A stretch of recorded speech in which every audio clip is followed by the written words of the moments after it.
কিছুদিন আগে এতটাও ঠান্ডা ছিল না। এই কদিনে যেরকম ঠান্ডা পড়েছে, এই ঠান্ডাতে না উঠতে ইচ্ছা করছে না কিছু রান্না করতে। তো কিছু করার নেই, রান্না তো করতেই হবে। তো চলো সেই জন্য আজকে তোমাদের সঙ্গে শেয়ার করব খুব অল্প টাইমে হয়ে যাওয়ার মতো এবং খুব সুস্বাদু একটা রেসিপি। তো প্রথমেই দেখতে পাচ্ছ এখানে নিয়েছি 250 গ্রাম মুসুরির ডাল। তার মধ্যে কুচি করে রাখা আলু, পেঁয়াজ, টমেটো, লঙ্কা, আদা রসুন বাটা, পেঁয়াজ বাটা, পেঁয়াজ কুচি দিয়ে তারপরে তেজপাতা আর বেশ খানিকটা ধনেপাতা আর তেল দিয়ে খুব ভালো করে ওগুলোকে হাত দিয়ে মেখে নেবে। তারপরে কড়াইয়ের মধ্যে তেল দিয়ে জিরে আর শুধুমাত্র শুকনো লঙ্কা ফোড়ন দিয়ে খুব ভালো করে কিছুক্ষণ ধরে 5 থেকে 7 মিনিট কষিয়ে নেবে।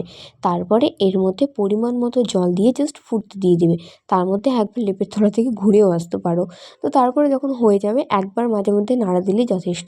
তারপর লাস্টে একটু গরম মশলা দিয়ে নামিয়ে ফেললেই রেডি আমাদের এই ঠান্ডায় অল্প সময়ে রেডি দারুণ একটা খাবার। কেমন লাগলো অবশ্যই জানিও।